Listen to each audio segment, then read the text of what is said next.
Welcome to the Tech Egg. Don't get scrambled. Enjoy the video. In this video, I will explain how to change a Kia Sorento brake light. First, gather your tools, including a Phillips head screwdriver and the correct replacement bulb, typically a 7440. Ensure your vehicle is safely parked and turned off before you begin. This simple repair can be done quickly with the right preparation, saving you time and money. Now, open your vehicle's rear liftgate to expose the two Phillips head screws holding the tail light assembly. Carefully remove these screws.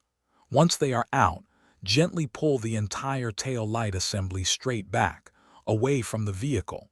It might feel snug, but avoid excessive force to prevent damage.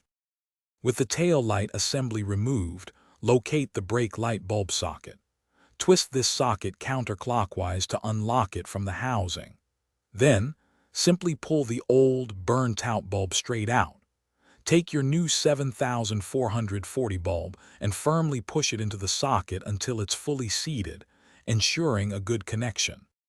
Now, reinsert the bulb socket into the tail light housing and twist it clockwise to lock it. Carefully align the tail light assembly with its mounting points and push it firmly back into place. Reinstall the two Phillips head screws you removed earlier.